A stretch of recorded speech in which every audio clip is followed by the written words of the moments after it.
It's performance, performance, performance. That seems obvious, but no faux pause. And they're looking for a viral moment. That's what they'll be looking for tonight. No handshake. No handshake, and there you have it. Governor Walz appears to be taking some notes. J.D. Vance doing the same as our colleagues. And they were shaking hands before the cameras came. That's right. Oh, okay. Well, we have the vice presidential debate coming up in a moment. It will be moderated by our own Norah O'Donnell and Margaret Brennan. Ohio Senator J.D. Vance and Minnesota Governor Tim Walz take the stage. Well, they've taken the stage, so stick with us here and join us also on our streaming channel, CBS News 24/7, for exclusive content you won't see anywhere else. Thank you for joining us.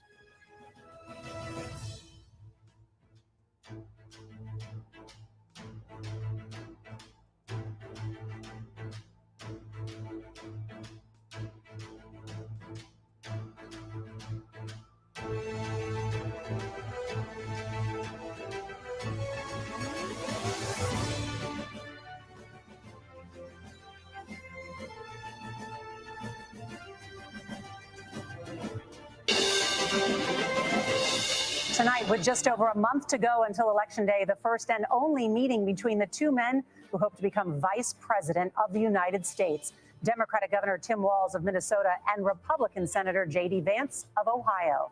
Now, this is likely the final debate of this election cycle, and voting is already underway in 20 states.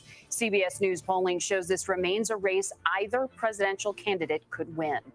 The CBS News vice presidential debate starts now.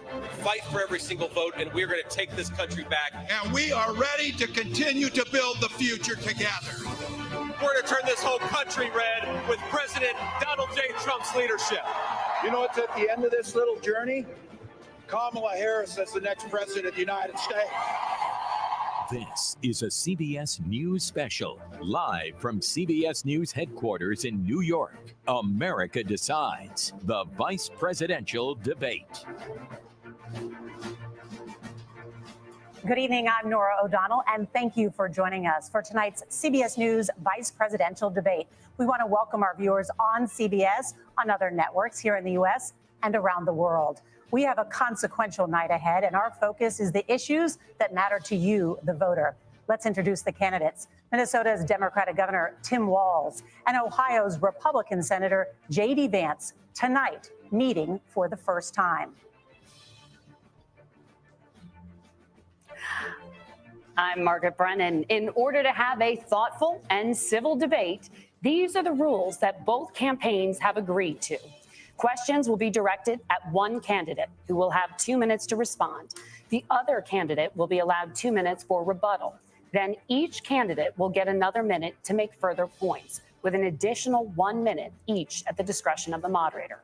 The primary role of the moderators is to facilitate the debate between the candidates, enforce the rules, and provide the candidates with the opportunity to fact-check claims made by each other. CBS News reserves the right to mute the candidates' microphones to maintain decorum.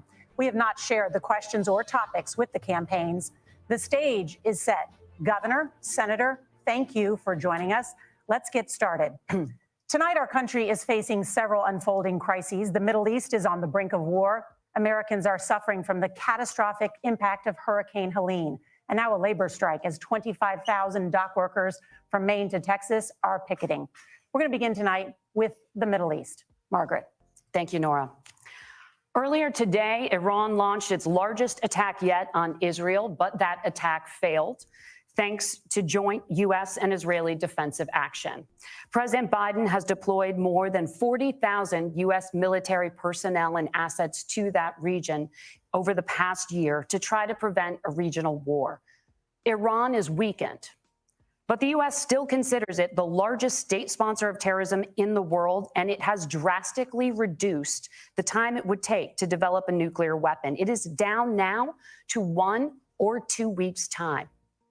Governor Walz, if you were the final voice in the Situation Room, would you support or oppose a preemptive strike by Israel on Iran? You have 2 minutes. Well, thank you. And thank you for those joining at home tonight.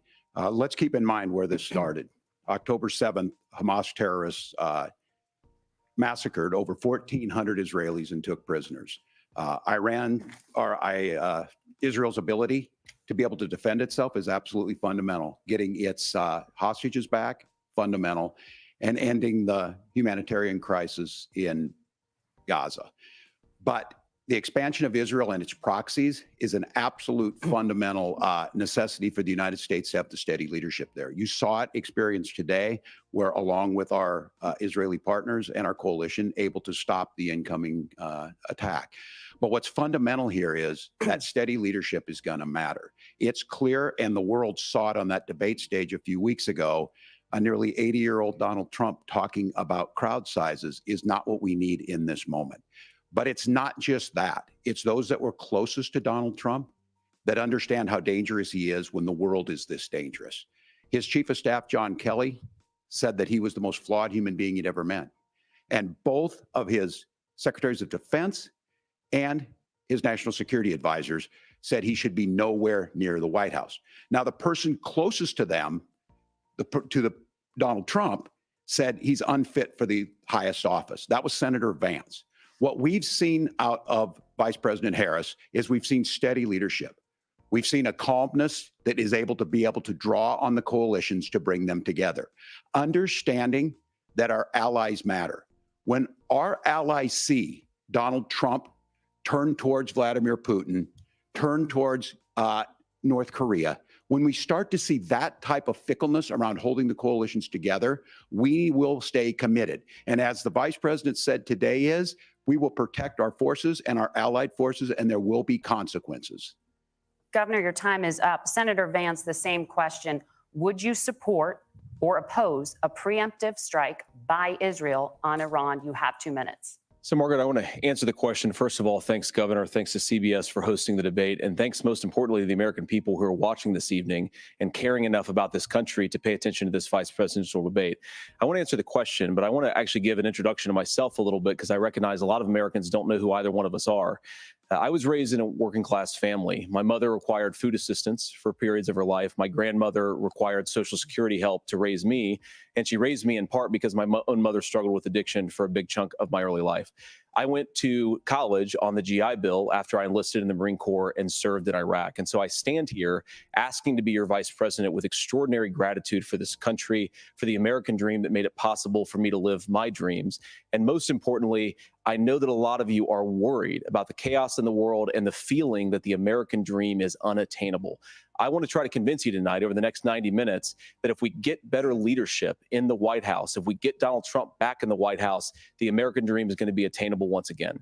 Now, to answer this particular question, we have to remember that as much as Governor Walz just accused Donald Trump of being an agent of chaos, Donald Trump actually delivered stability in the world, and he did it by establishing effective deterrence. People were afraid of stepping out of line. Iran, which launched this attack, has received over $100 billion in unfrozen assets thanks to the Kamala Harris administration. What do they use that money for? They use it to buy weapons that they're now launching against our allies, and God forbid, potentially launching against the United States as well. Donald Trump recognized that for people to fear the United States, you needed peace through strength. They needed to recognize that if they got out of line, the United States global leadership would put stability and peace back in the world. Now, you asked about a preemptive strike, Margaret, and I want to answer the question. Look, it is up to Israel what they think they need to do to keep their country safe, and we should support our allies wherever they are when they're fighting the bad guys. I think that's the right approach to take with the Israel question. Thank you, Senator. Governor Walz, do you care to respond to any of the allegations? Well, look, Donald Trump was in office. We'll sometimes hear a revisionist history, but when Donald Trump was in office, it was Donald Trump who we had a coalition of nations that had boxed Iran's nuclear program in, the inability to advance it. Donald Trump pulled that program and put nothing else in its place. So Iran is closer to a nuclear weapon than they were before because of Donald Trump's fickle leadership. And when Iran shot down an American aircraft in international airspace, Donald Trump tweeted, because that's the standard diplomacy of Donald Trump.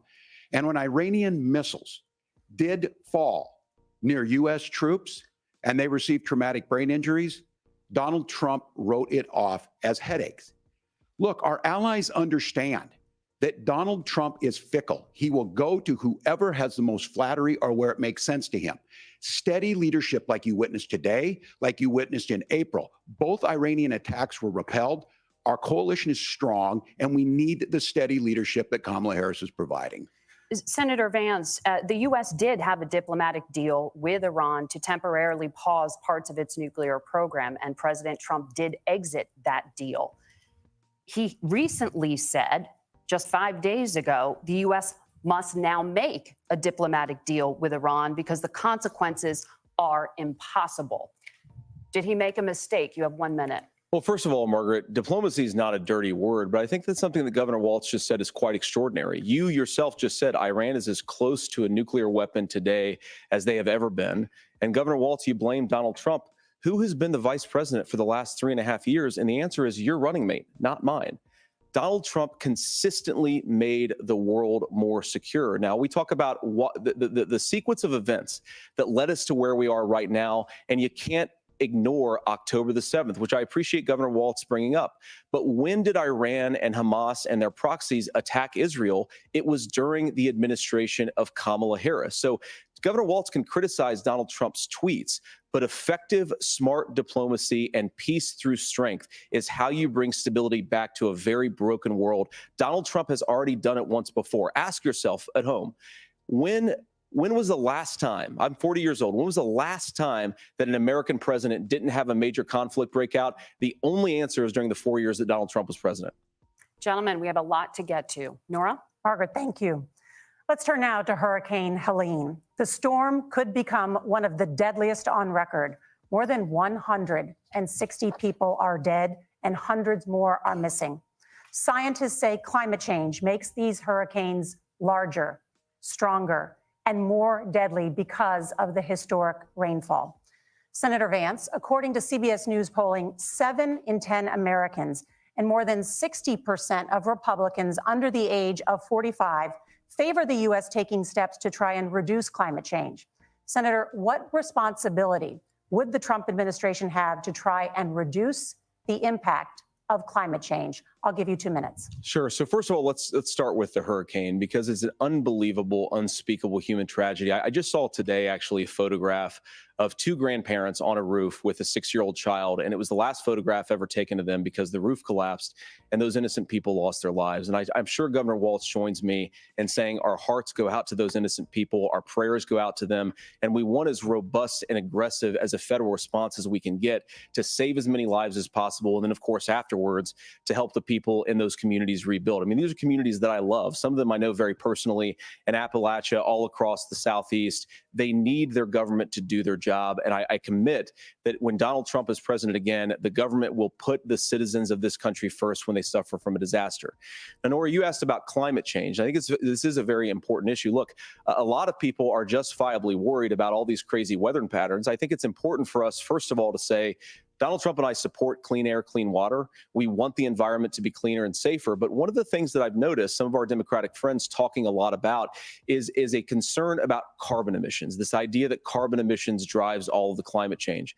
Well, let's just say that's true, just for the sake of argument, so we're not arguing about weird science. Let's just say that's true. Well, if you believe that, what would you want to do? The answer is that you'd want to reshore as much American manufacturing as possible, and you'd want to produce as much energy as possible in the United States of America because we're the cleanest economy in the entire world. What have Kamala Harris's policies actually led to?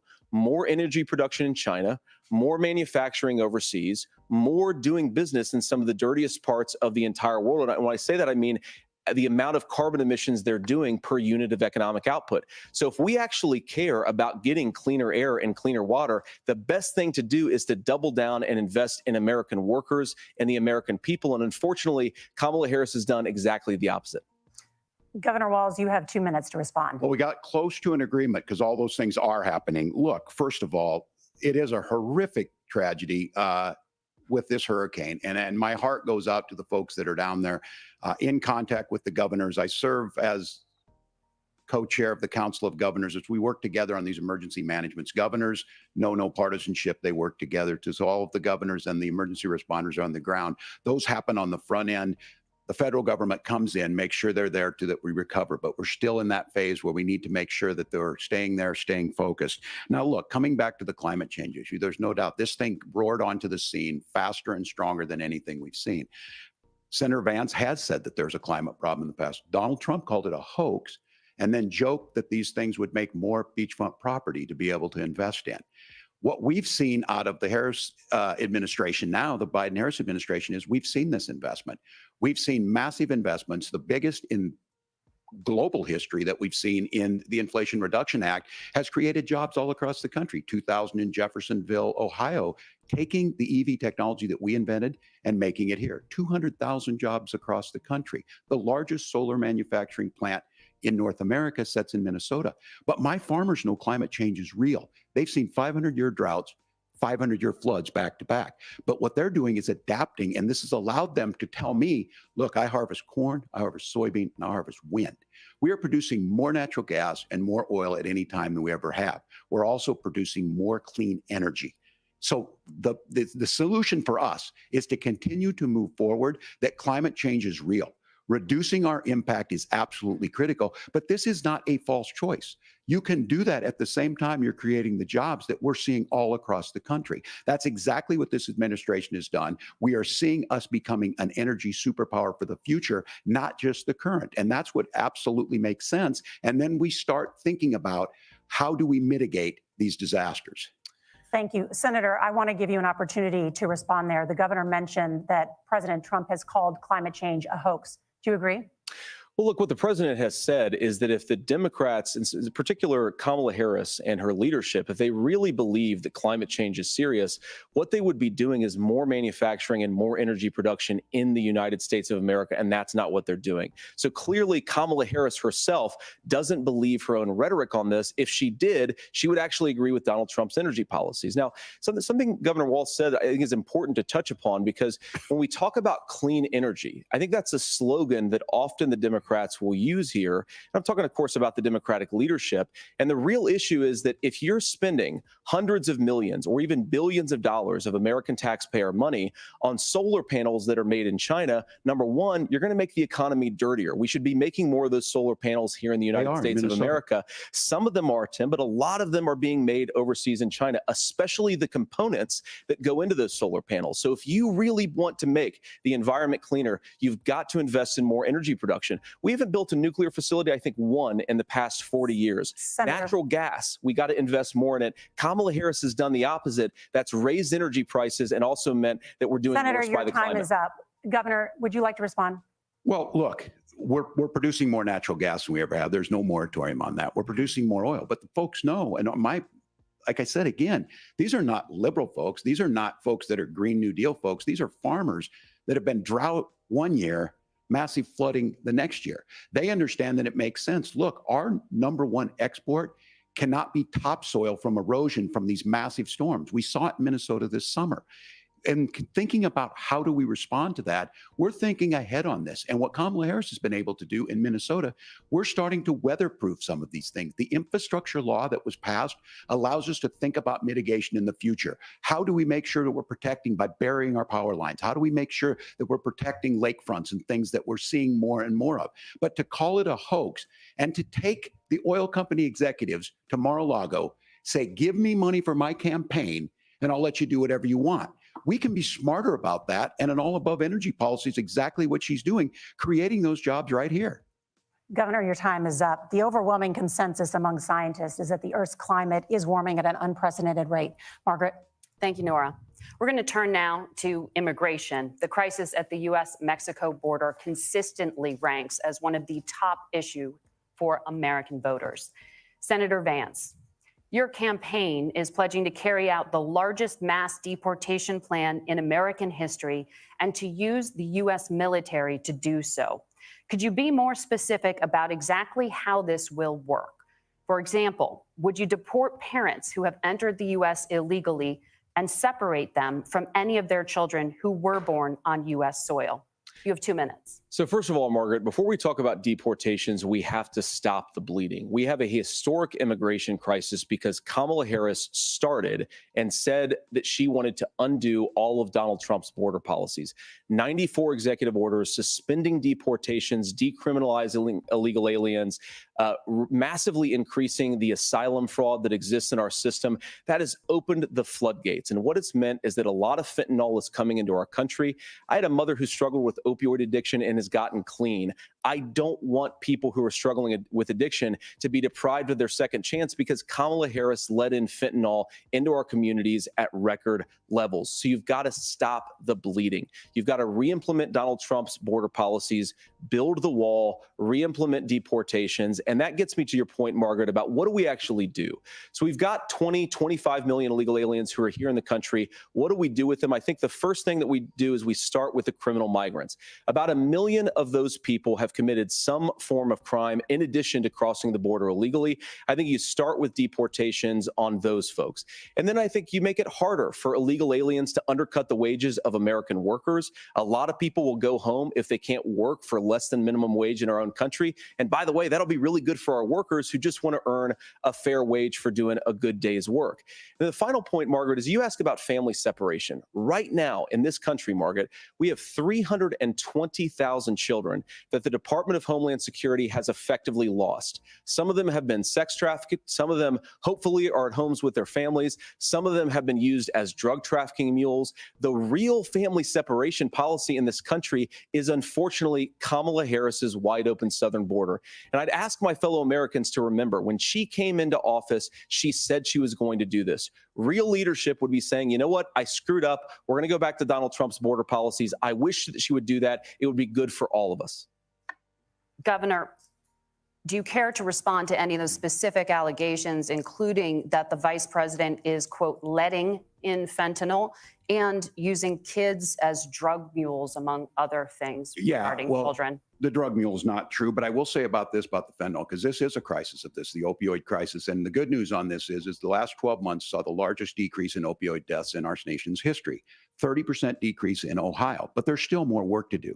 But let's go back to this on immigration. Kamala Harris was the attorney general of the largest state and a border state in California. She's the only person in this race who prosecuted transnational gangs for human trafficking and drug interventions. But look, we all want to solve this. Most of us want to solve this, and that is the United States Congress. That's the Border Patrol agents. That's the Chamber of Commerce. That's most Americans out here. That's why we had the fairest and the toughest bill on immigration that this nation's seen. It was crafted by a conservative senator from Oklahoma, James Lankford. I know him. He's super conservative, but he's a man of principle, wants to get it done. Democrats and Republicans worked on this piece of legislation. The Border Patrol said, this is what we need in here. These are the experts. And the Chamber of Commerce and the Wall Street Journal said, pass this thing. Kamala Harris helped get there. 1,500 new border agents, detection for drugs, DOJ money to speed up these the adjudications on this, just what America wants. But as soon as I was getting ready to pass and actually tackle this, Donald Trump said no, told them to vote against it because it gives him a campaign issue. It gives him to, what would Donald Trump talk about if we actually did some of these things? And they need to be done by the legislature. You can't just do this through the executive branch. So look, we have the options to do this. Donald Trump had 4 years. He had 4 years to do this. And he promised you, America, how easy it would be. I'll build you a big, beautiful wall, and Mexico will pay for it. Less than 2% of that wall got built, and Mexico didn't pay a dime. But here we are again, 9 years after he came down that escalator, dehumanizing people and telling them what he was going to do. As far as the deportation plan, at one point, Senator Vance said it was so unworkable to be laughable. So that's where we're at. Pass the bill, she'll sign it. Governor, your time is up.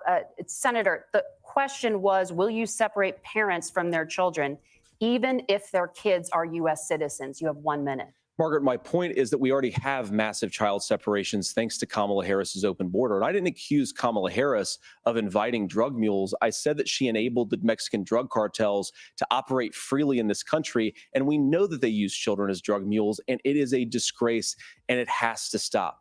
Look, I think what Tim said just doesn't pass the smell test. For 3 years, Kamala Harris went out bragging that she was going to undo Donald Trump's border policy. She did exactly that. We had a record number of illegal crossings. We had a record number of fentanyl coming into our country. And now that she's running for president, or a few months before, she says that somehow she got religion and cared a lot about a piece of legislation. The only thing that she did when she became the vice president, when she became the appointed border czar, was to undo 94 Donald Trump executive actions that opened the border. This problem is leading to massive problems in the United States of America. Parents who can't afford health care, schools that are overwhelmed. It's got to stop, and it will when Donald Trump is president again. Senator, your time is up. Governor, what about our CBS News polling, which does show that a majority of Americans, more than 50%, support mass deportations? Look, we fix this issue with a bill that is necessary, but the issue on this is what happens when you don't want to solve it. You demonize it. And we saw this. And Senator Vance, and it surprises me on this, talking about and saying, I will create stories to bring attention to this. That vilified a large number of people who were here legally in the community of Springfield. The Republican governor said, it's not true. Don't do it. There's consequences for this. There's consequences. We could come together. Senator Langford did it. We could come together and solve this if we didn't let Donald Trump continue to make it an issue. And the consequences in Springfield were the governor had to send state law enforcement to escort kindergartners to school. I believe Senator Vance wants to solve this, but by standing with Donald Trump and not working together to find a solution, it becomes a talking point. And when it becomes a talking point like this, we dehumanize and villainize other human beings. Tim, Governor, your time is up. Senator, I'll give you 1 minute, but let me just ask you the question first. The governor has made the point, and I think as a sitting lawmaker, you know that Congress controls the purse strings and any funding.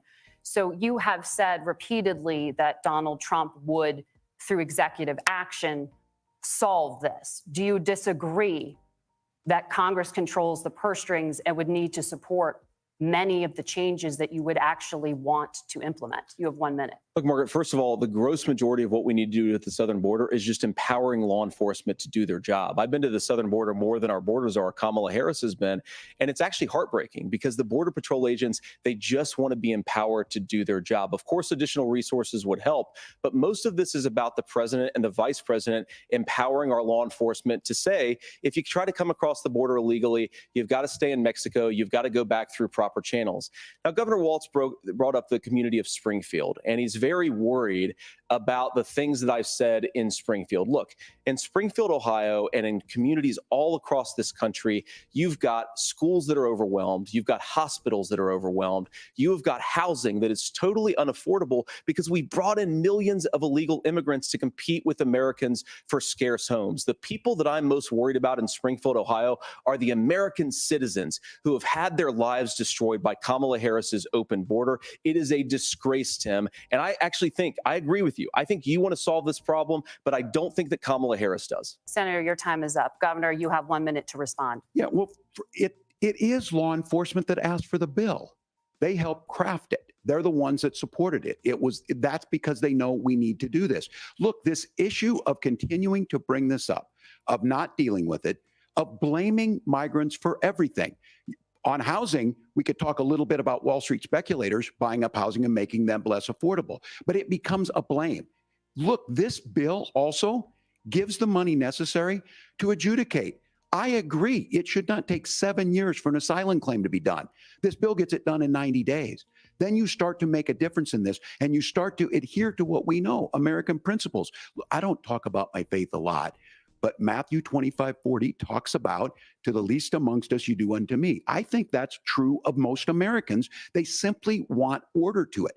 This bill does it. It's funded. It's supported by the people who do it. And it lets us keep our dignity about how we treat other people.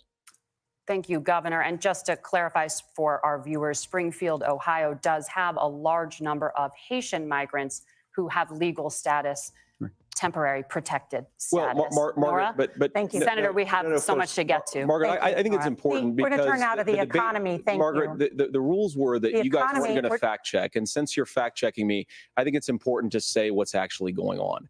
So there's an application called the CBP One app, where you can go on as an illegal migrant, apply for asylum or apply for parole, and be granted legal status at the wave of a Kamala Harris open border wand. That is not a person coming in, applying for a green card and waiting for 10 years. That Thank is you, the Senator. facilitation of illegal immigration, Margaret, by Thank our you, own Senator, for leadership. describing the legal And process. laws- We have Kamala so much Harris to get opened up to, that Senator. pathway. Those We have laws so have been on much- the books since 1990.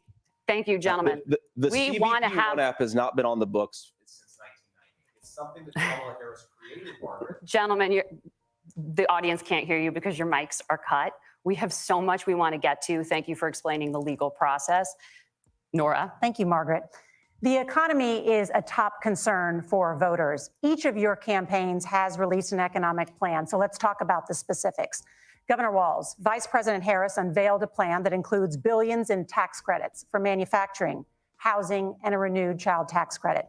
The Wharton School says your proposals will increase the nation's deficit by $1.2 trillion. How would you pay for that without ballooning the deficit? Governor, I'll give you 2 minutes. Yeah, thank you. And Kamala Harris and I do believe in the middle class because that's where we come from. We both grew up in that. We understand. So those of you out there listening tonight, you're hearing a lot of stuff back and forth, and it's good. It's healthy. That's what this is supposed to happen. You should be listening. How's this going to impact me? The bold forward plan that Kamala Harris put out there is talking about this housing issue. The one thing is there's 3 million new houses proposed under this plan with down payment assistance on the front end to get you in a house. A house is much more than just an asset to be traded somewhere. It's foundational to where you're at. And then making sure that the things you buy every day, whether they be prescription drugs or other things, that there's fairness in that. Look, the $35 insulin is a good thing, but it costs $5 to make insulin. They were charging $800 before this law went into effect. As far as the housing goes, I've seen it in Minnesota. 12% more houses in Minneapolis, prices went down on rent 4%. It's working. And then making sure tax cuts go to the middle class. $6,000 child tax credit, we have one in Minnesota, reduces childhood poverty by 1/3. We save money in the long run, and we do the right thing for families. And then getting businesses off the ground. The law as it stands right now is $5,000 tax credit for small business, increasing that to $50,000. Now, this is a philosophical difference between us. Donald Trump made a promise, and I'll give you this, he kept it. He took folks to Mar-a-Lago, said, you're rich as hell, I'm gonna give you a tax cut. He gave the tax cuts that predominantly went to the top class. What happened there was an $8 trillion increase in the national debt, the largest ever. Now he's proposing a 20% consumption or sales tax on everything we bring in. Everyone agrees, including businesses, it would be destabilizing it, it would increase inflation and potentially lead to a recession. Look, this is simple for you. Where are we going? Kamala Harris has said to do the things she wants to do, we'll just ask the wealthiest to pay their fair share. When you do that, our system works best, more people are participating in it, and folks have the things that they need. Senator, I want to give you a moment to respond on that. But similarly, the Wharton School has done an analysis of the Trump plan and says it would increase the nation's deficit by $5.8 trillion. My question is the same for you. How do you pay for all that without ballooning the deficit? I'll give you 2 minutes. Well, first of all, you're going to hear a lot from Tim Walz this evening, and you just heard it in the answer. A lot of what Kamala Harris proposes to do, and some of it, I'll be honest with you, it even sounds pretty good. Here's what you won't hear, is that Kamala Harris has already done it. Because she's been the vice president for 3.5 years. She had the opportunity to enact all of these great policies. And what she's actually done instead is drive the cost of food higher by 25%, drive the cost of housing higher by about 60%. Open the American southern border and make middle-class life unaffordable for a large number of Americans. If Kamala Harris has such great plans for how to address middle-class problems, then she ought to do them now. Not when asking for a promotion, but in the job the American people gave her 3.5 years ago. And the fact that she isn't tells you a lot about how much you can trust her actual plans. Now, Donald Trump's economic plan is not just a plan, but it's also a record.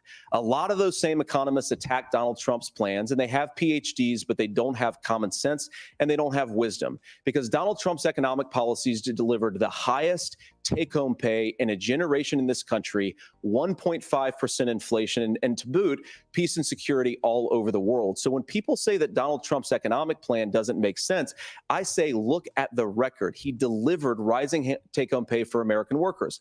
Now, Tim admirably admits that they want to undo the Trump tax cuts. But if you look at what was so different about Donald Trump's tax cuts, even from previous Republican tax cut plans, is that a lot of those resources went to giving more take-home pay to middle class and working class Americans. It was passed in 2017, and you saw an American economic boom unlike we've seen in a generation in this country. That is a record that I'm proud to run on, and we're going to get back to that common sense wisdom so that you can afford to live the American dream again. I know a lot of you are struggling. I know a lot of you are worried about paying the bills. It's going to stop when Donald Trump brings back common sense to this country. Governor, do you want to respond to that? What has Kamala Harris done for the middle class? Yeah, well, Kamala Harris's day one was Donald Trump's failure on COVID that led to the collapse of our economy. We were already before COVID in a manufacturing recession, but 10 million people out of work, largest percentage since the Great Depression.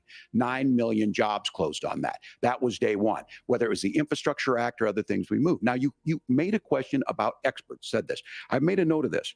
Economists can't be trusted. Science can't be trusted. National security folks can't be trusted.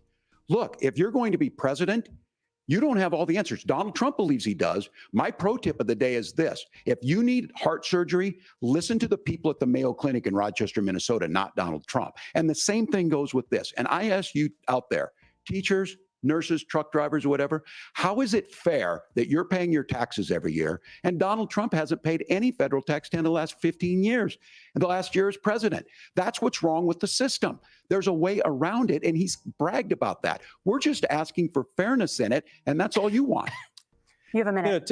Governor, you say trust the experts. But those same experts for 40 years said that if we shipped our manufacturing base off to China, we'd get cheaper goods. They lied about that. They said if we shipped our industrial base off to other countries, to Mexico and elsewhere, it would make the middle class stronger. They were wrong about that. They were wrong about the idea that if we made America less self-reliant, less productive in our own nation, that it would somehow make us better off, and they were wrong about it. And for the first time in a generation, Donald Trump had the wisdom and the courage to say to that bipartisan consensus, we're not doing it anymore. We're bringing American manufacturing back. We're unleashing American energy. We're going to make more of our own stuff. And this isn't just an economic issue. I mean, I've got 3 beautiful little kids at home, 7, 4, and 2, and I love them very much, and I hope they're in bed right now. But look, so many of the drugs, the pharmaceuticals that we put in the bodies of our children are manufactured by nations that hate us. This has to stop. And we're not going to stop it by listening to experts. We're going to stop it by listening to common sense wisdom, which is what Donald Trump governed on. Senator, your time is up. Governor Walz, can you address that? I mean, voters say they trust Donald Trump on the economy more. Why? Well, if you're listening tonight and you want billionaires to get tax cuts, you heard what the numbers were. Look, I'm a union guy on this. I'm not a guy who wanted to ship things overseas, but I understand that, look, we produce soybeans and corn. We need to have fair trading partners. That's something that we believe in. I think the thing that most concerns me on this is Donald Trump was the guy who created the largest trade deficit in American history with China. So the rhetoric is good. Much of what the senator said right there, I'm in agreement with him on this. I watched it happen too. I watched it to my communities, and we talked about that. But we had people undercutting the right to collectively bargain. We had right to work states made it more difficult. We had companies that were willing to ship it over, and we saw people profit. Folks that are venture capital in some cases, putting money into companies that were overseas. We're in agreement that we bring those home. The issue is Donald Trump is talking about it. Kamala Harris has a record, 250,000 more manufacturing jobs just out of the IRA. May I respond to that? Yes. So appreciate that. So if you notice, what Governor Walz just did is he said, first of all, Donald Trump has to listen to the experts. And then when he acknowledged that the experts screwed up, he said, well, Donald Trump didn't do nearly as good of a job as the statistics that's a gross generalization. that he did. So what Tim Walz is doing, and I honestly, Tim, I think you got a tough job here, because you've got to play whack-a-mole. You've got to pretend that Donald Trump didn't deliver rising take-home pay, which of course he did. You've got to pretend that Donald Trump didn't deliver lower inflation, which of course he did. And then you simultaneously got to defend Kamala Harris's atrocious economic record, which has made gas, groceries, and housing unaffordable for American citizens. I was raised by a woman who would sometimes go into medical debt so that she could put food on the table in our household. I know what it's like to not be able to afford the things that you need to afford. We can do so much better. To all of you watching, we can get back to an America that's affordable again. We just got to get back to common sense economic principles. I hope we have a conversation on healthcare then. Senator, Governor, Please. thank you. Margaret? We have a lot to get to ahead, gentlemen, on many topics. But right now, I want to talk about personal qualifications.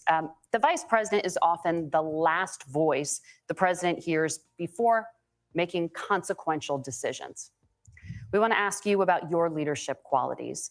Governor Walz, you said you were in Hong Kong during the deadly Tiananmen Square protests in the spring of 1989. But Minnesota Public Radio and other media outlets are reporting that you actually didn't travel to Asia until August of that year. Can you explain that discrepancy? You have 2 minutes. Well, and to the folks out there who didn't get at the top of this, look, I grew up in small rural Nebraska, town of 400, town that you rode your bike with your buddies till the streetlights come on, and I'm proud of that service. I joined the National Guard at 17, worked on family farms, and then I used the GI Bill to become a teacher, passionate about it, a young teacher. My first year out, I got the opportunity in the summer of '89 to travel to China. 35 years ago, be able to do that. I came back home and then started a program to take young people there. We would take basketball teams, we would take baseball teams, we would take dancers, and we would go back and forth to China. The issue for that was to try and learn. Now, look, my community knows who I am. They saw where I was at.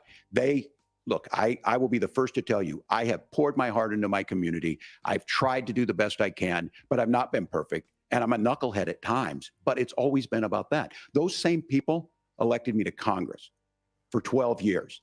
And in Congress, I was one of the most bipartisan people, working on things like farm bills that we got done, working on veterans benefits. And then the people of Minnesota were able to elect me to governor twice.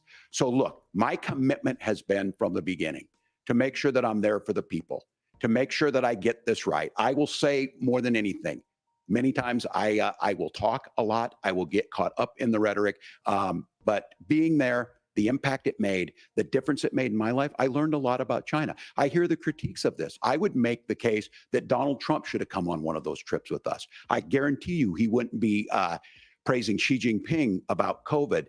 And I guarantee you he wouldn't start a trade war that he ends up losing. So this is about trying to understand the world. It's about trying to do the best you can for your community. And then it's putting yourself out there and letting your folks understand what it is. My commitment, whether it be through teaching, which I was good at, or whether it was being a good soldier or was being a good member of Congress, those are the things that I think are the values that people care about.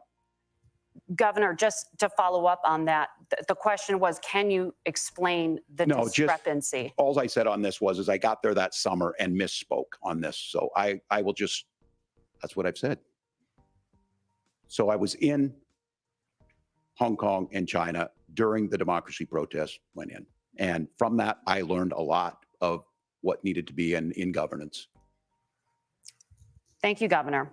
Senator Vance, in 2016, you called your running mate, Donald Trump, unfit for the nation's highest office, and you said he could be America's Hitler.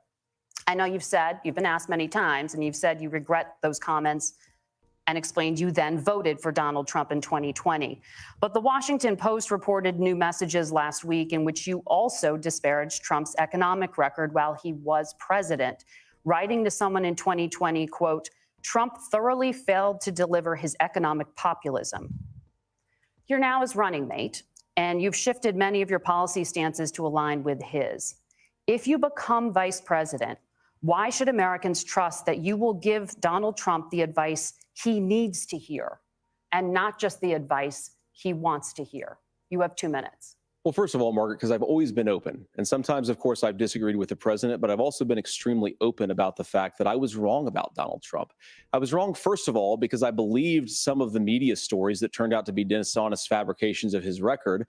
But most importantly, Donald Trump delivered for the American people. Rising wages, rising take-home pay, an economy that worked for normal Americans, a secure southern border, a lot of things, frankly, that I didn't think he'd be able to deliver on. And yeah, when you screw up, when you misspeak, when you get something wrong and you change your mind, you ought to be honest with the American people about it. It's one of the reasons, Margaret, why I've done so many interviews is because I think it's important to actually explain to the American people where I come down on the issues and what changed. Now, you pointed out the messages from 2020.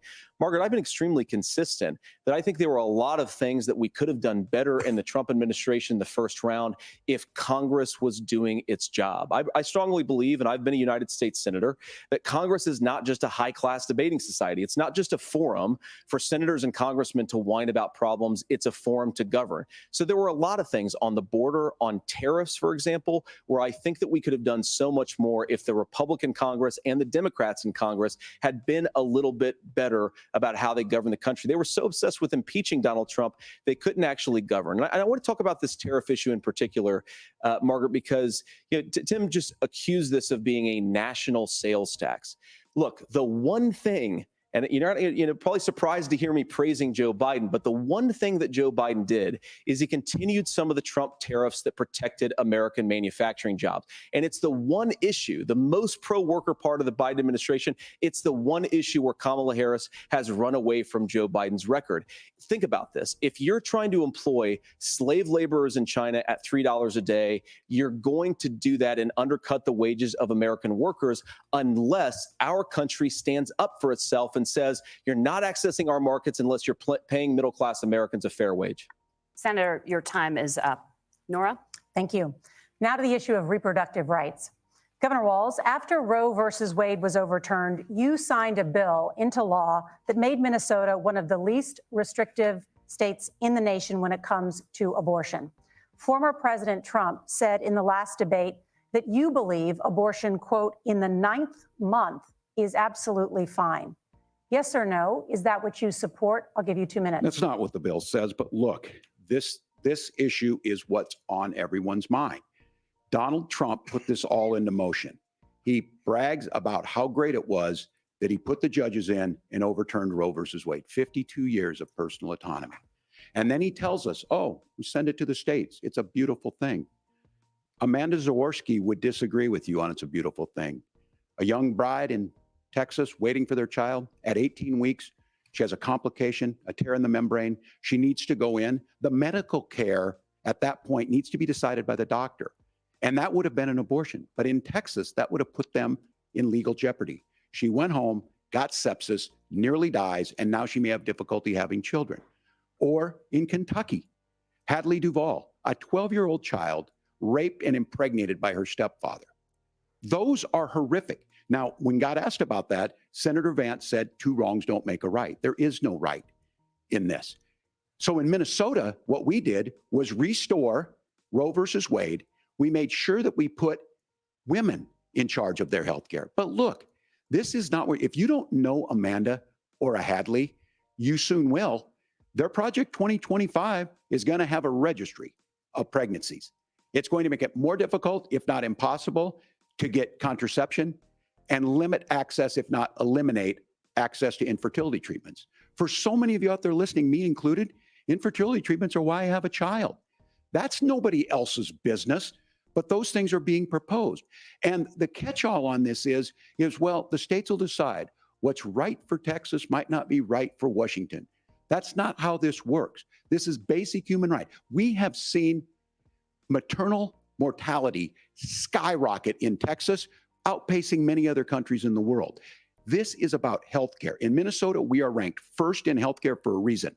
We trust women, we trust doctors. Senator, do you want to respond to the governor's claim? Will you create a federal pregnancy monitoring agency? No, Nora, certainly we won't. And I want to talk about this issue because I know a lot of Americans care about it, and I know a lot of Americans don't agree with everything that I've ever said on this topic. And, you know, I grew up in a working class family in a neighborhood where I knew a lot of young women who had unplanned pregnancies and decided to terminate those pregnancies because they feel like they didn't have any other options. And, you know, one of them is actually very dear to me. And I know she's watching tonight, and I love you. And she told me something a couple years ago that she felt like if she hadn't had that abortion, that it would have destroyed her life because she was in an abusive relationship. And I think that what I take from that as a Republican who proudly wants to protect innocent life in this country, who proudly wants to protect the vulnerable, is that my party, we've got to do so much better of a job at earning the American people's trust back on this issue where they frankly just don't trust us. And I think that's one of the things that Donald Trump and I are endeavoring to do. I want us as a Republican Party to be pro-family in the fullest sense of the word. I want us to support fertility treatments. I want us to make it easier for moms to afford to have babies. I want it to make it easier for young families to afford a home so they can afford a place to raise that family. And I think there's so much that we can do on the public policy front just to give women more options. Now, of course, Donald Trump has been very clear that on the abortion policy specifically, that we have a big country and it's diverse. And California has a different viewpoint on this than Georgia. Georgia has a different viewpoint from Arizona. And the proper way to handle this, as messy as democracy sometimes is to let voters make these decisions, let the individual states make their abortion policy. And I think that's what makes the most sense in a very big, a very diverse, and let's be honest, sometimes a very, very messy and divided country. Governor, would you like to respond and also answer the question about restrictions? Yeah, well, the question got asked and Donald Trump made the accusation that wasn't true about Minnesota. Well, let me tell you about this idea that there's diverse states. There's a young woman named Amber Thurman. She happened to be in Georgia, a restrictive state. Because of that, she had to travel a long distance to North Carolina to try and get her care. Amber Thurman died in that journey back and forth. The fact of the matter is, how can we as a nation say that your life and your rights, as basic as the right to control your own body, is determined on geography? There's a very real chance had Amber Thurman lived in Minnesota, she would be alive today. That's why the restoration of Roe versus Wade. When you listen to Vice President Harris talk about this subject and you hear me talk about it, you hear us talking exactly the same. Donald Trump is trying to figure out how to get the political right of this. I agree with a lot of what Senator Vance said about what's happening. His running mate, though, does not, and that's the problem. Governor, your time is up. Senator, let me ask you about that. He mentioned, it was, I think, referring to a national ban. In the past, you have supported a federal ban on abortion after 15 weeks. In fact, you said if someone can't support legislation like that, quote, you are making the United States the most barbaric pro-abortion regime anywhere in the entire world. My question is, why have you changed your position? Well, Nora, first of all, I never supported a national ban. I did when I was running for Senate in 2022, talk about setting some minimum national standard. For example, we have a partial birth abortion ban in place in this country at the federal level. I don't think anybody's trying to get rid of that, or at least I hope not, though I know that Democrats have taken a very radical pro-abortion stance. But Nora, you know, one of the things that changed is in the state of Ohio, we had a referendum in 2023, and the people of Ohio voted overwhelmingly, by the way, against my position. And I think that what I learned from that, Nora, is that we've got to do a better job at winning back people's trust. So many young women would love to have families. So many young women also see an unplanned pregnancy as something that's going to destroy their livelihood, destroy their education, destroy their relationships. And we have got to earn people's trust back. And that's why Donald Trump and I are committed to pursuing pro-family policies, making childcare more accessible, making fertility treatments more accessible, because we've got to do a better job at that. And that's what real leadership is. Governor, your response. I'm going to respond on the pro-abortion piece of that. No, we're not. We're pro-women. We're pro-freedom to make your own choice. We know what the implications are to not be that. Women having miscarriages, women not getting the care, physicians feeling like they may be prosecuted for providing that care. And as far as making sure that we're educating our children and giving them options, Minnesota's a state with one of the lowest teen pregnancy rates. We understand that too. We know that the options need to be available, and we make that true. We also make it, we're a top 3 state for the best place to raise children. But these two things, to try and say that we're pro-children, but we don't like this, or you guys are pro-abortion, that's not the case at all. We are pro-freedoms for women to make their choices, and we're going, and Kamala Harris is making the case, to make options for children more affordable, a $6,000 child tax credit, but we're not going to base that on the backs of making someone like Amber Thurman drive 600 miles to try and get health care. Senator. May I respond to that? First of all, Governor, I agree with you. Amber Thurman should still be alive, and there are a lot of people who should still be alive, and I certainly wish that she was. And maybe you're free to disagree with me on this and explain this to me. But as I read the Minnesota law that you signed into law, the statute that you signed into law, it says that a doctor who presides over an abortion where the baby survives, the doctor is under no obligation to provide life-saving care to a baby who survives a botched late-term abortion. That is, I think, That's whether not you're true. pro-choice or That's not how the law pro-abortion, is. that is fundamentally barbaric. And that's why I use that word, Nora, is because some of what we've seen, do you want to force Catholic hospitals to perform abortions against their will? Because Kamala Harris has supported suing Catholic nuns to violate their freedom of conscience. We can be a big and diverse country where we respect people's freedom of conscience and make the country more pro-baby and pro-family. But please. Yes, Governor, please respond. Look, this is one where there's always something there. This is a very simple proposition. These are women's decisions to make about their healthcare decisions and the physicians who know best when they need to do this. Trying to distort the way a law is written to try and make a point, that's not it But at all. what was I wrong This about, was- Governor? Please tell me, what was I That- wrong That is about? not the way the law is written. Look, I've given But this, how? I've given this advice on a lot of things, that getting involved, getting engaged, that's been misread and it was fact checked at the last debate. But the point on this is there's a continuation of these guys to try and tell women or to get involved. I use this line on this, just mind your own business on this. Things worked best when Roe versus Wade was in place. When we do a restoration of Roe, that works best. That doesn't preclude us from increasing funding for children. It doesn't increase us from making sure that once that child's born, like in Minnesota, they get meals, they get early childhood education, they get health care. So the hiding behind we're going to do all these other things when you're not proposing them in your budget, Kamala Harris is proposing them. She's proposing all those things to make life easier for families. I asked a specific question, Governor. You gave me a slogan as a response. It's not the case. It's not true. That's not what the law says. So they fact checked it with President Trump. Gentlemen, there's a lot to discuss. We have to move on, and we're going to be right back with much more of the CBS News vice presidential debate in just a moment.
Welcome back to the CBS News vice presidential debate.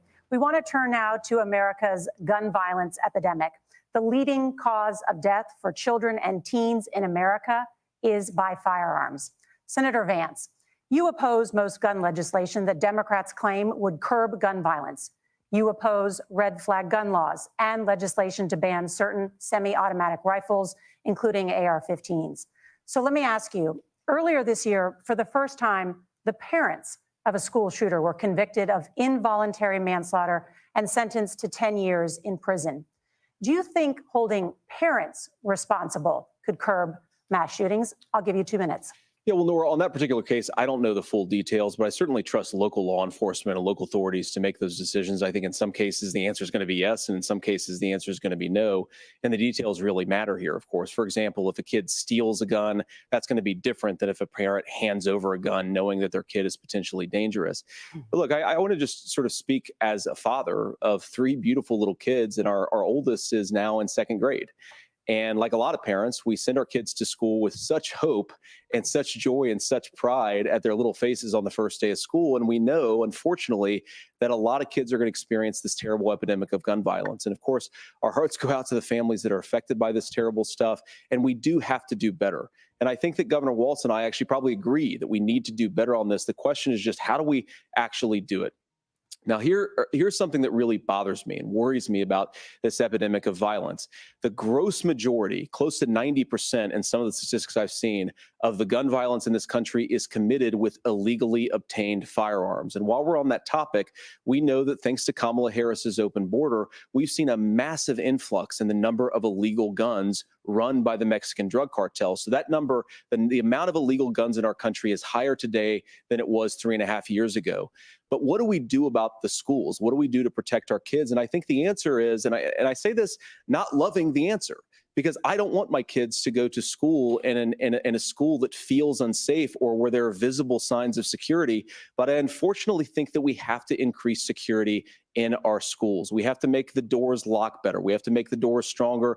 We've got to make the windows stronger. And of course, we've got to increase school resource officers, because the idea that we can magically wave a wand and take guns out of the hands of bad guys, it just doesn't fit with recent experience. So we've got to make our schools safer. And I think we've got to have some common sense bipartisan solutions for how to do that. Governor, you have 2 minutes. Well, I think all the parents watching tonight, this is your biggest nightmare. Look, I got a 17-year-old, and he witnessed a shooting at a community center playing volleyball. Those things don't leave you. As a member of Congress, I sat in my office surrounded by dozens of the Sandy Hook parents, and they were looking at my 7-year-old picture on the wall. Their 7-year-old were dead, and they were asking us to do something. And look, I'm a hunter. I own firearms. The vice president is. We understand that the Second Amendment is there, but our first responsibility is to our kids to figure this out. In Minnesota, we've enacted enhanced red flag laws, enhanced background checks, and we can start to get data. But here's the problem. If we really want to solve this, we've got folks that won't allow research to be even done on gun violence. And this idea that we should just live with it, and here's what I do think, that this is a good start to the conversation. I 100% believe that Senator Vance hates it when these kids, it's abhorrent and it breaks your heart. I agree with that. But that's not far enough when we know there are things that worked. I've spent time in Finland and seen some Finnish schools. They don't have this happen, even though they have a high gun ownership rate in the country. There are reasonable things that we can do to make a difference. It's not infringing on your Second Amendment. And the idea to have some of these weapons out there, it just doesn't make any sense. Kamala Harris, as an attorney general, worked on this issue. She knows that it's there. No one's trying to scaremonger and say we're taking your guns, but I ask all of you out there, do you want your schools hardened to look like a fort? Is that what we have to go? When we know there's countries around the world that their children aren't practicing these types of drills. They're being kids. We owe it to them to get a fix. These are things that shouldn't be that difficult. You can still keep your firearms and we can make a difference. We have to. If you're listening tonight, this breaks your heart. Senator. Tim, first of all, I didn't know that your 17-year-old witnessed a shooting. I'm sorry about that, and I hope that he's doing okay. Christ have mercy. It is awful. And I appreciate what Tim said actually about Finland, because I do think it illustrates some of the frankly weird differences between our own country's gun violence problem and Finland is, okay, first of all, we have way higher rates of mental health abuse or mental health substance abuse. We have way higher rates of depression, way higher rates of anxiety. We unfortunately have a mental health crisis in this country that I really do think that we need to get to the root causes of, because I don't think it's the whole reason why we have such a bad gun violence problem, but I do think it's a big piece of it. Another driver of the gun violence epidemic, especially that affecting our kids, it doesn't earn as many headlines, but is the terrible gun violence problem in a lot of our big cities. And this is why we have to empower law enforcement to arrest the bad guys, put them away, and take gun offenders off the streets. I think there's a whole host of things that we can do here, but I do think at our schools, we've got to talk about more security. Senator, thank you. Governor, you previously opposed an assault weapons ban, but only later in your political career did you change your position. Why? Yeah, I sat in that office with those Sandy Hook parents. I've become friends with school shooters. I've seen it. Look, the NRA, I was an NRA guy for a long time. They used to teach gun safety. I'm of an age where my shotgun was in my car so I could pheasant hunt after football practice. That's not where we live today. And several things I want to mention on this is talking about cities and where it's at.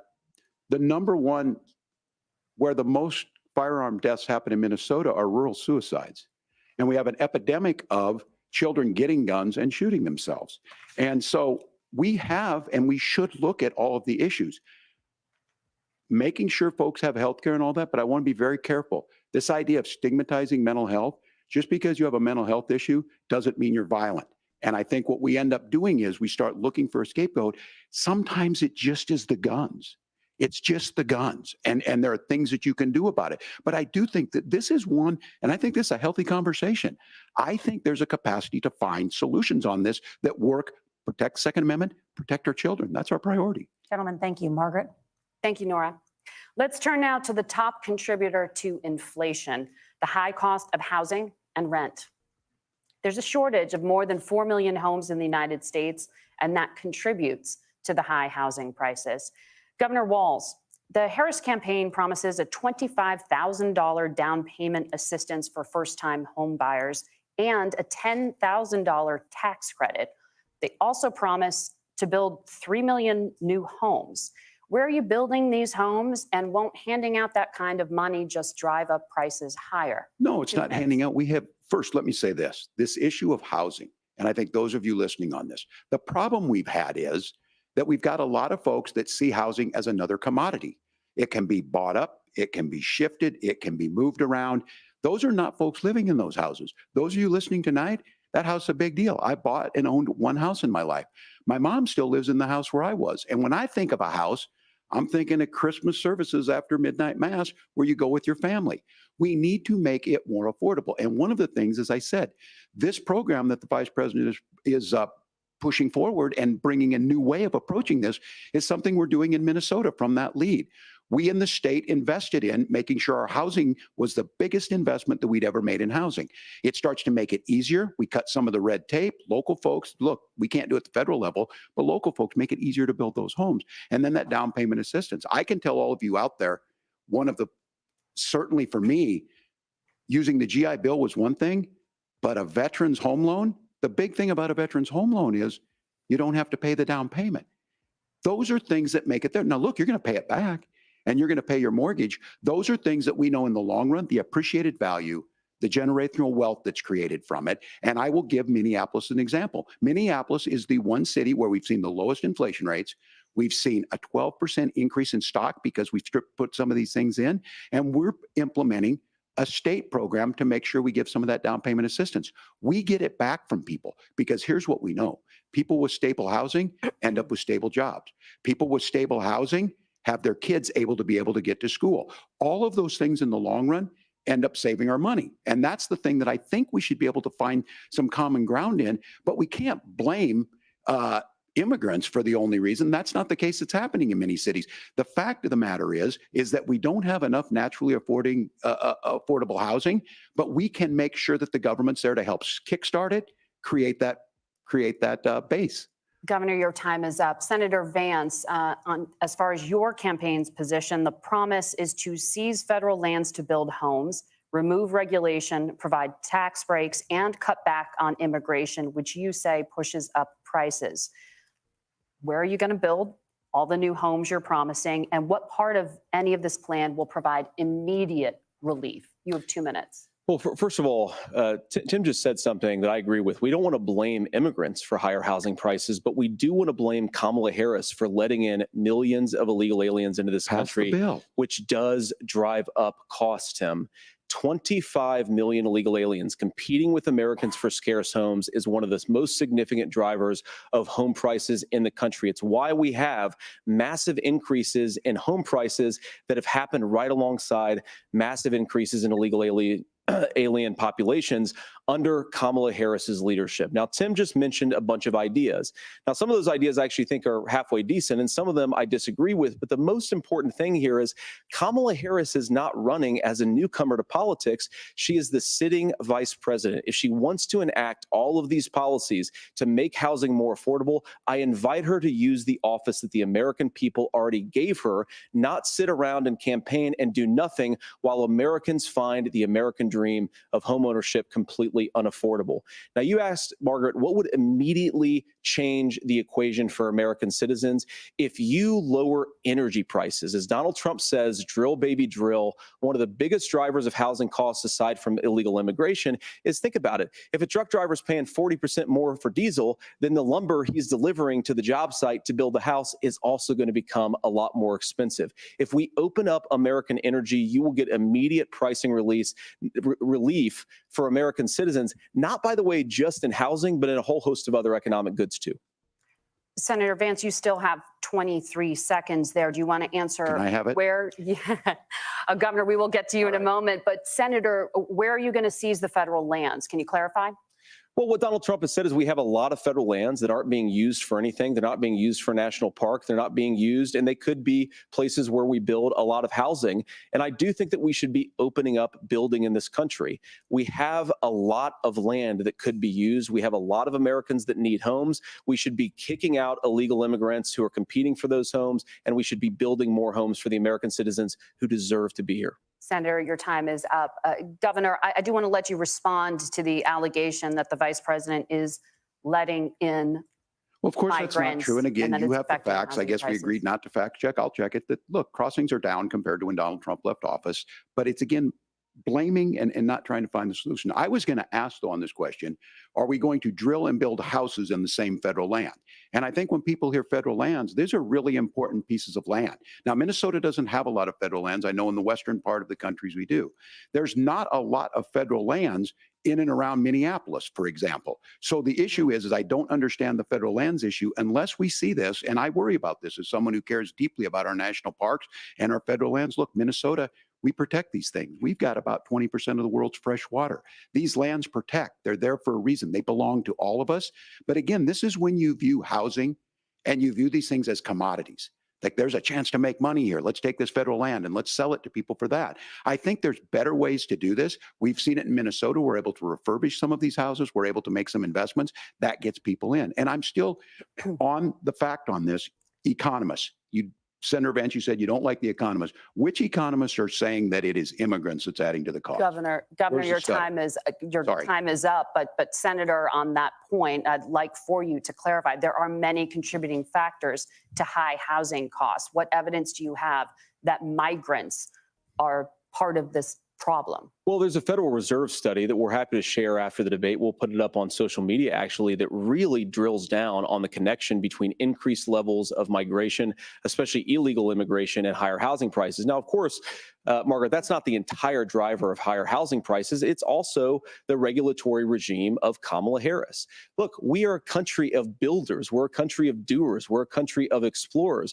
But we increasingly have a federal administration that makes it harder to develop our resources, makes it harder to build things, and wants to throw people in jail for not doing everything exactly as Kamala Harris says they have to do. And what that means is that you have a lot of people who would love to build homes who aren't able to build homes.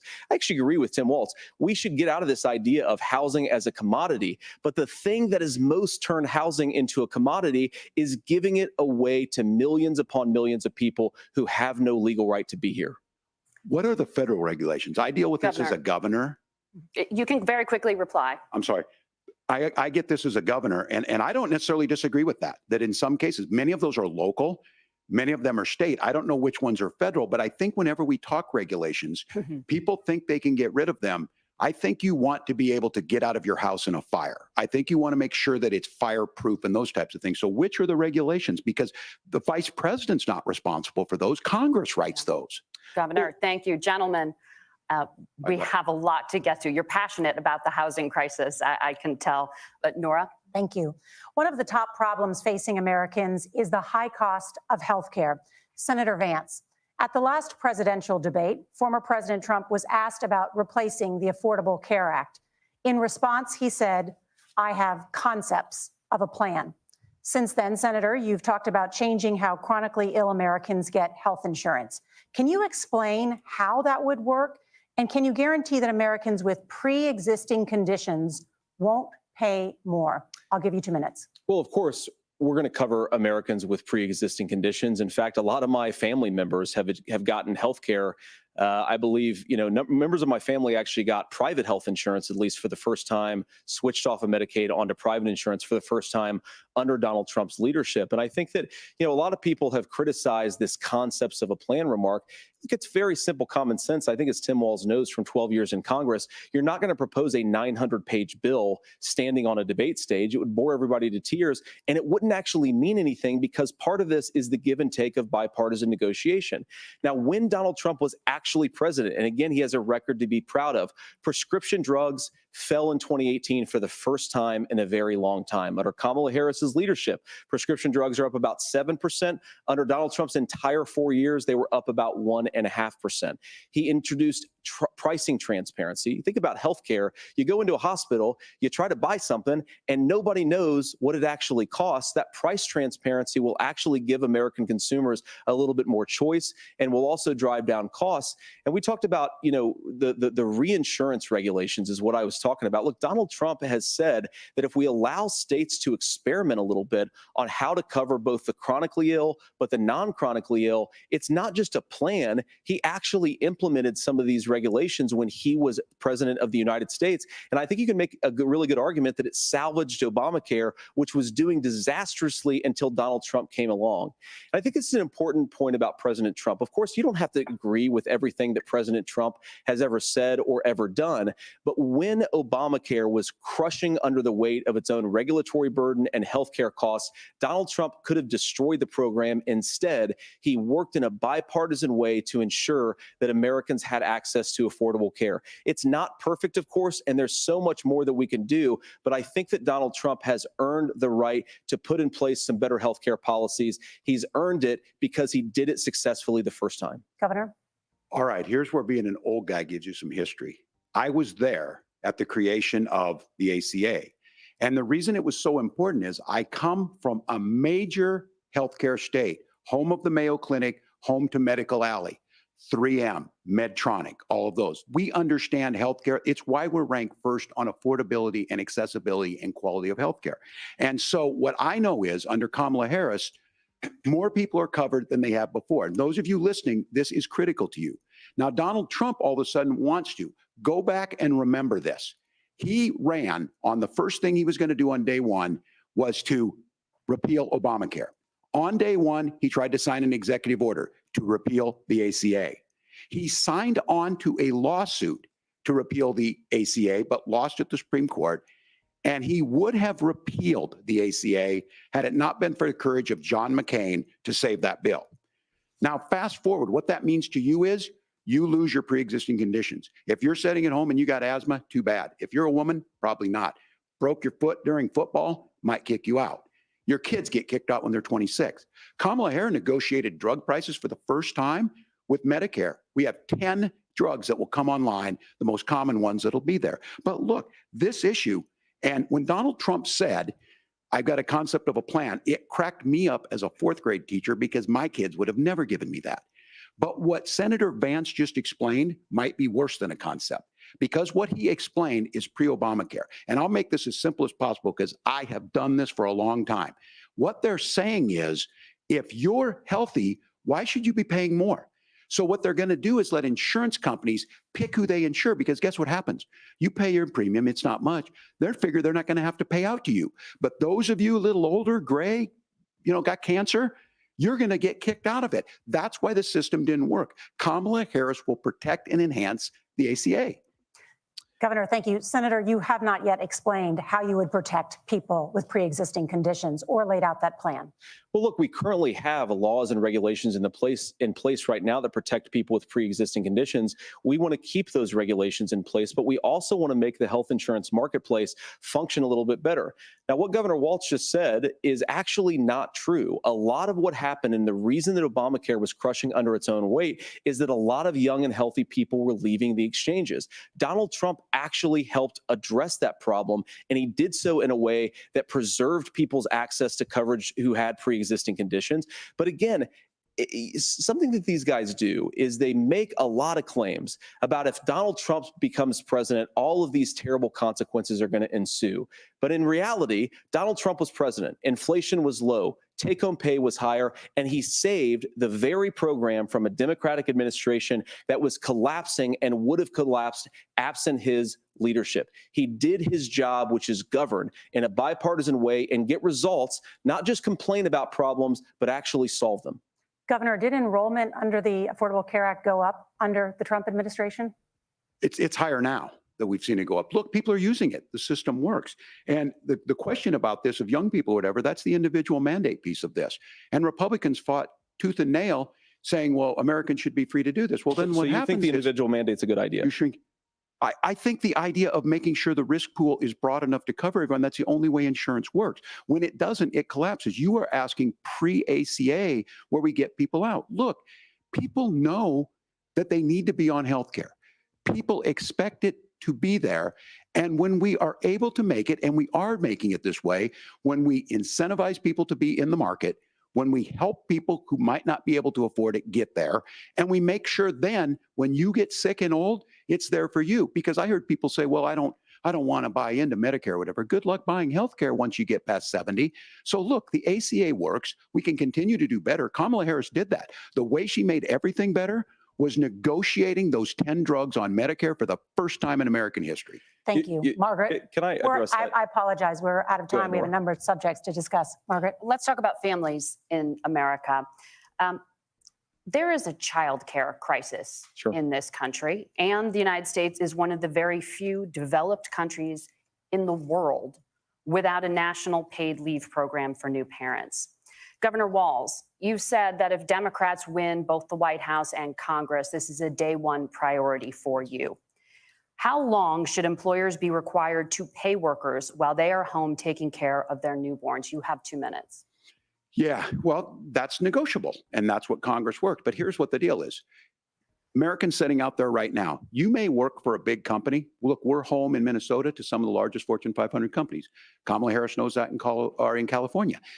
Those companies provide paid family medical leave. One is, I think they're moral and they think it's a good thing, but it also keeps their employees healthy. We in Minnesota passed a paid family medical leave. You have a child, and I had to go back to work 5 days after my kids were born. This allows you to stay home a certain amount of time. What we know is that gets the child off to a better start. The family works better. We stay in their employers. We get more consistency in that. So Kamala Harris has made it a priority. We implemented it in Minnesota and we see growth. That's how you become a pro-business state. But the negotiations on it, and here's the issue.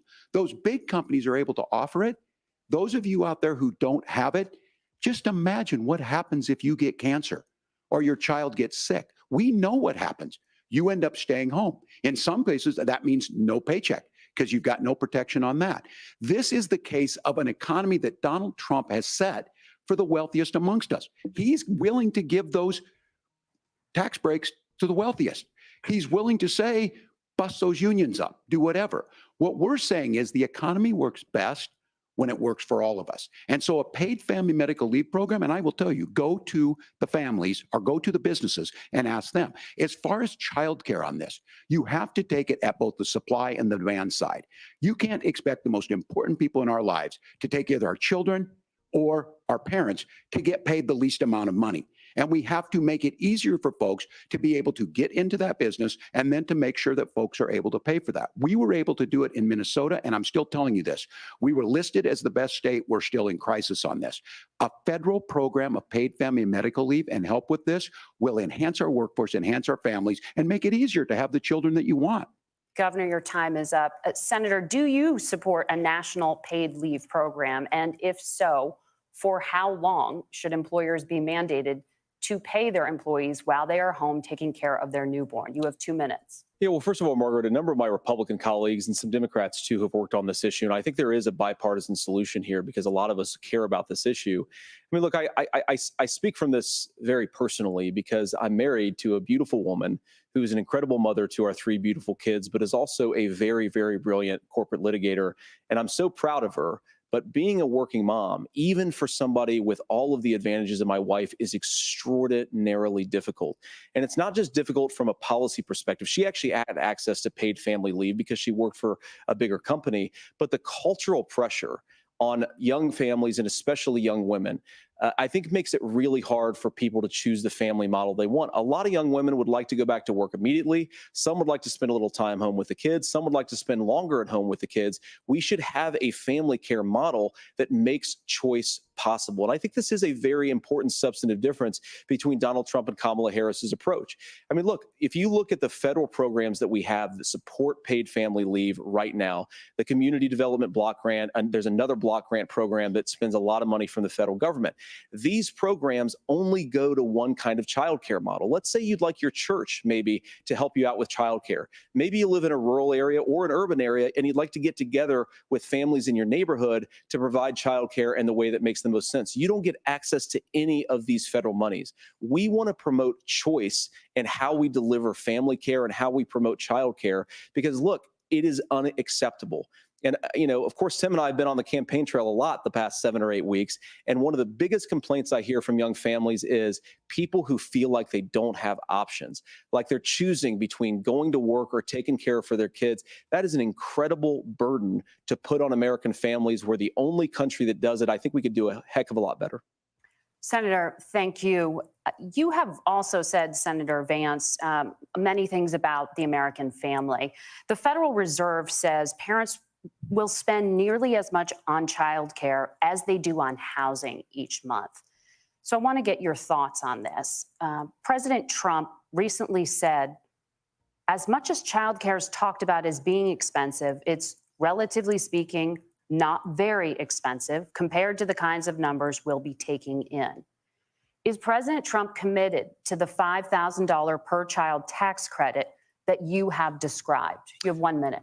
Well, what President Trump said, Margaret, I just want to defend my running mate here a little bit, is that we're going to be taking in a lot of money by penalizing companies for shipping jobs overseas and penalizing countries who employ slave laborers and then ship their products back into our country and undercut the wages of American workers. It's the heart of the Donald Trump economic plan.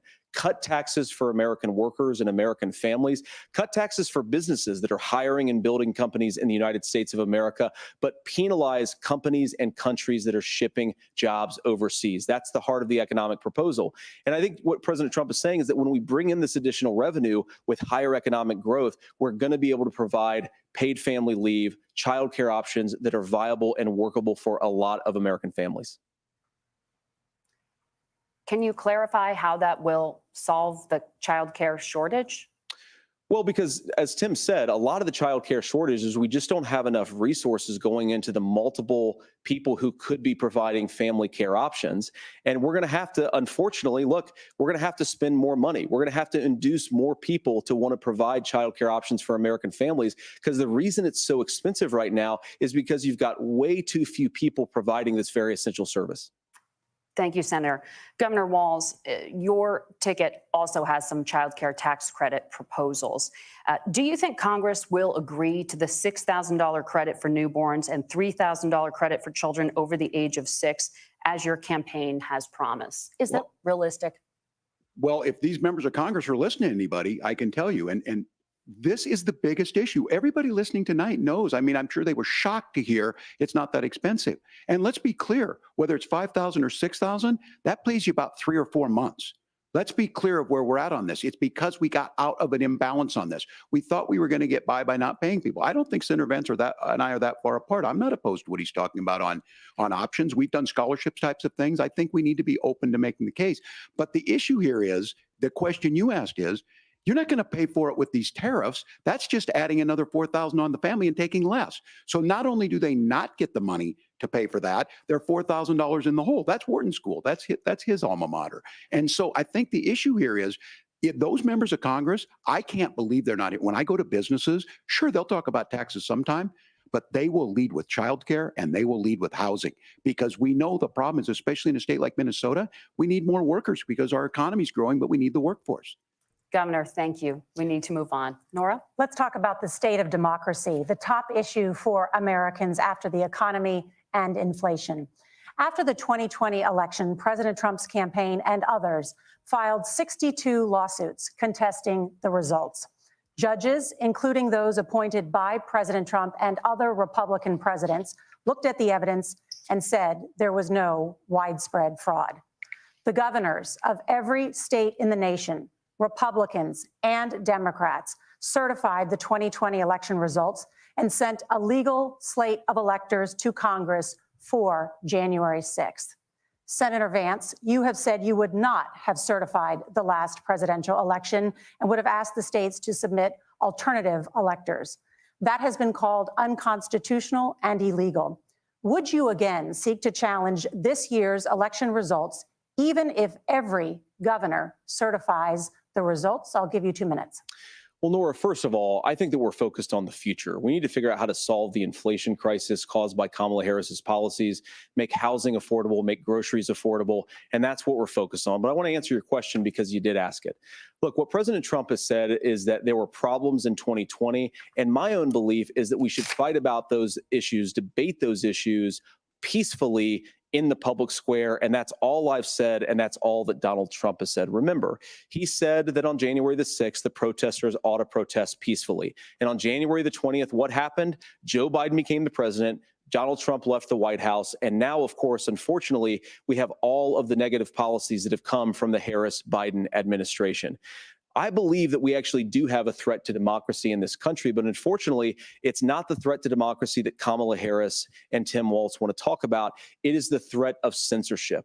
It's Americans casting aside lifelong friendships because of disagreements over politics. It's big technology companies silencing their fellow citizens. And it's Kamala Harris saying that rather than debate and persuade her fellow Americans, she'd like to censor people who engage in misinformation. I think that is a much bigger threat to democracy than anything that we've seen in this country in the last 4 years, in the last 40 years. Now, I'm really proud, especially given that I was raised by two lifelong blue-collar Democrats, to have the endorsement of Bobby Kennedy Jr. and Tulsi Gabbard, lifelong leaders in the Democratic coalition. And of course, they don't agree with me and Donald Trump on every issue. We don't have to agree on every issue, but we're united behind a basic American First Amendment principle that we ought to debate our differences. We ought to argue about them. We ought to try to persuade our fellow Americans. Kamala Harris is engaged in censorship at an industrial scale. She did it during COVID. She's done it over a number of other issues. And that, to me, is a much bigger threat to democracy than what Donald Trump said when he said that protesters should peacefully protest on January the 6th. Governor? Well, I've enjoyed tonight's debate, and I think there was a lot of commonality here. And I'm sympathetic to misspeaking on things, and I think I might have with the senator. But me too, man. There's one though that this one is troubling to me, and I say that because I think we need to tell the story. Donald Trump refused to acknowledge this, and the fact is that I don't think we can be the frog in the pot and let the boiling water go up. He was very clear. I mean, he lost this election, and he said he didn't. 140 police officers were beaten at the Capitol that day. Some with the American flag, several later died. And it wasn't just in there. In Minnesota, a group gathered on the state capitol grounds in St. Paul and said, we're marching to the governor's residence and there may be casualties. The only person there was my son and his dog, who was rushed out crying by state police. That issue and Mike Pence standing there as they were chanting, hang Mike Pence. Mike Pence made the right decision. So, Senator, it was adjudicated over and over and over. I worked with kids long enough to know, and I said as a football coach, sometimes you really want to win, but the democracy is bigger than winning an election. You shake hands, and then you try and do everything you can to help the other side win. That's what was at stake here. Now, the thing I'm most concerned about is the idea that imprisoning your political opponents, already laying the groundwork for people not accepting this. And a president's words matter. A president's words matter. People hear that. So I think this issue of settling our differences at the ballot box, shaking hands when we lose, being honest about it, but to deny what happened on January 6th, the first time in American history that a president or anyone tried to overturn a fair election and the peaceful transfer of power. And here we are 4 years later in the same boat. I will tell you this, that when this is over, we need to shake hands this election, and the winner needs to be the winner. This has got to stop. It's tearing our country apart. Margaret? Senator Vance, did you want to respond to that?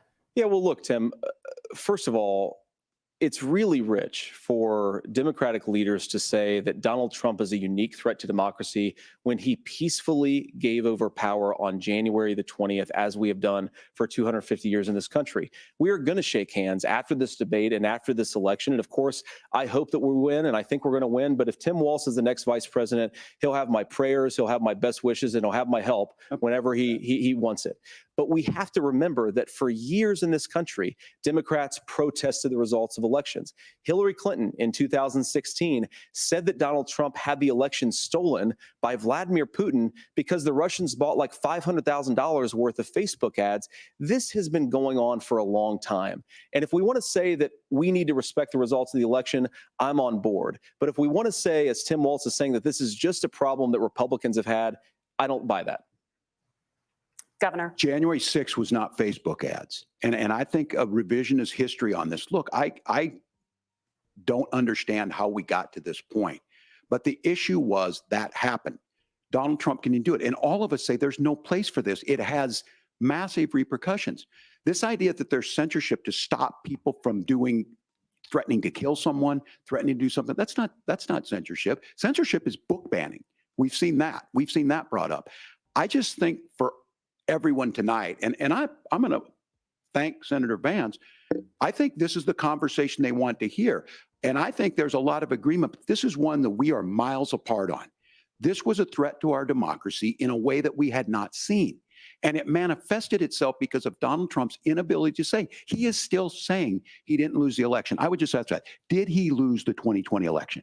Tim, I'm focused on the future. Did Kamala Harris censor Americans from speaking their mind in the wake of the 2020 COVID situation? That is a damning non-answer. It's a damning non-answer for you to not talk about censorship. Obviously, Donald Trump and I think that there were problems in 2020. We've talked about it. I'm happy to talk about it further. But you guys attack us for not believing in democracy. The most sacred right under the United States democracy is the First Amendment.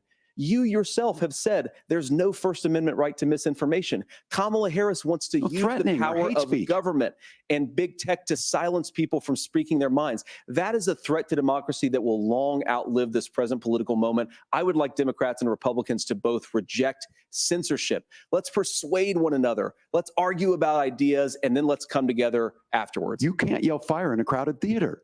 That's the test. That's the Supreme Court test. Tim, fire in a crowded theater. You guys wanted to kick people off of Facebook for saying that toddlers shouldn't wear masks. Senator, the governor does have the floor. Fire in a crowded theater. That is criticizing the policies of the government, which is the right of every American. Senator, the governor does have the floor for 1 minute to respond to you. Yeah. Well, I don't run Facebook. What I do know is I see a candidate out there who refused, and now again, and this, I'm pretty shocked by this. He lost the election. This is not a debate. It's not anything anywhere other than in Donald Trump's world. Because look, when Mike Pence made that decision to certify that election, that's why Mike Pence isn't on this stage. What I'm concerned about is, where is the firewall with Donald Trump? Where is the firewall if he knows he could do anything, including taking an election, and his vice president's not going to stand to it? That's what we're asking you, America. Will you stand up? Will you keep your oath of office, even if the president doesn't? And I think Kamala Harris would agree. She wouldn't have picked me if she didn't think I would do that. because of course that's what we would do. So America, I think you've got a really clear choice on this election of who's going to honor that democracy and who's going to honor Donald Trump. Governor, your time is up. Thank you, gentlemen. We will be right back with both of our candidates. The CBS News vice presidential debate continues.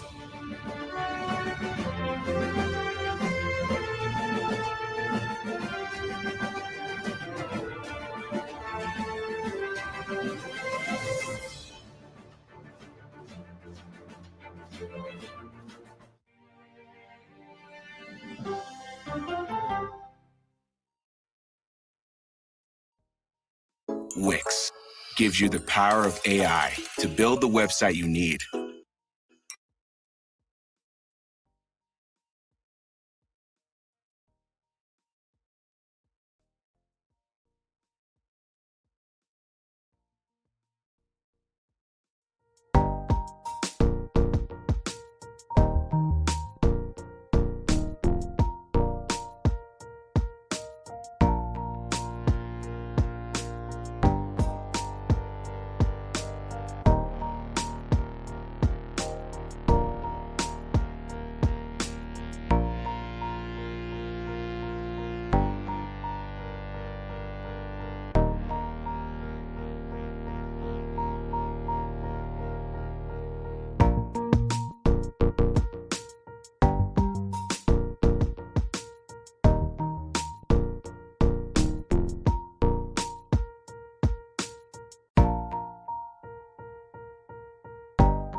News vice presidential debate. It is now time for the closing statement. Senator Vance won the virtual coin toss and elected to go last. So Governor Walz, you are first. You have 2 minutes. Well, thank you, Senator Vance. Thank you to CBS News. And most importantly, thank you to all of you. If you're still up and the folks who miss Dancing with Our Stars, I appreciate it. But look, the support of the democracy matters. It matters that you're here. And I'm as surprised as anybody of this coalition that Kamala Harris has built, from Bernie Sanders to Dick Cheney to Taylor Swift, and a whole bunch of folks in between there. And they don't all agree on everything, but they are truly optimistic people. They believe in a positive future of this country and one where our politics can be better than it is. And I have to tell you that that better than it is the sense of optimism that there can be an opportunity economy that works for everyone, not just to get by, but to get ahead. And the idea that freedom really means something, not the freedom of government to be in your bedroom or exam room, but the freedom for you to make choices about yourself. Now, look, we all know who Donald Trump is. He's told us, and as Maya Angelou said, believe him when he told you that. His first inaugural address talked about American carnage, and then he spent 4 years trying to maybe do that. Senator Vance tonight made it clear he will stand with Donald Trump's agenda. He will continue to push down that road. Excuse me. Kamala Harris gives us a different option. Now, I'll have to tell you, I'm going to be careful about the quotes, but there's one that Senator Vance said that does resonate with me. He said, Donald Trump makes the people I care about afraid. A lot of America feels that way. We don't need to be afraid. Franklin Roosevelt was right. All we have to fear is fear itself. Kamala Harris is bringing us a new way forward. She's bringing us a politics of joy. She's bringing real solutions for the middle class, and she's centering you at the heart of that. All the while asking everyone, join this movement, make your voices heard. Let's look for a new day where everybody gets that opportunity and everybody gets a chance to thrive. I humbly ask for your vote on November 5th for Kamala Harris. Governor Walz, thank you. Senator Vance, your closing statement.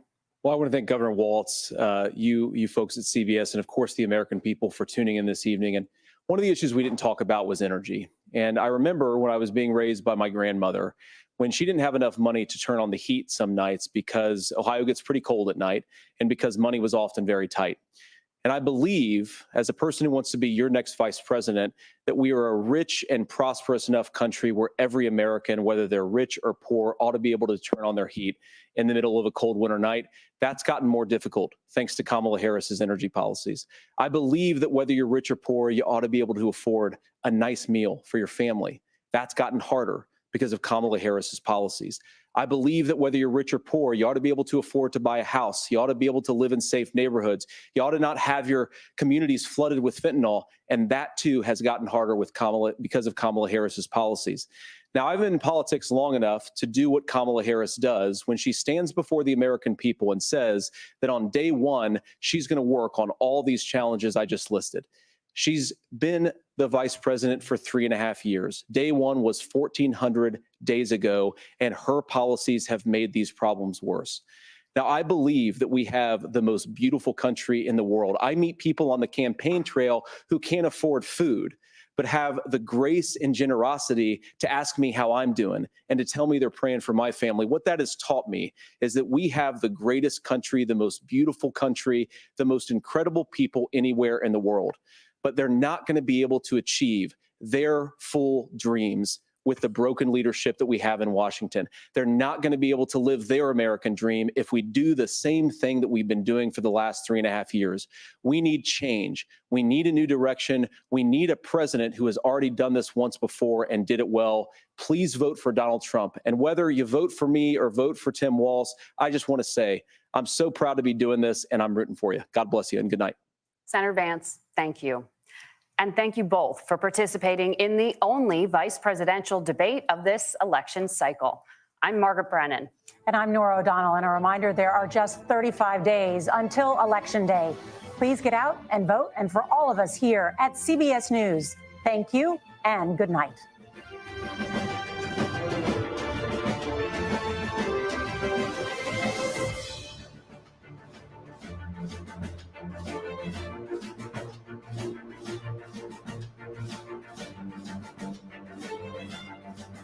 The first and only vice presidential debate. This election is now complete. It was a cordial debate of the kind that people mostly say they want. You notice here the two candidates lingering on the stage. That's quite a difference from the presidential debate in which it was not even sure that Vice President Harris and Donald Trump would shake hands. It was a debate in which the line, "I appreciate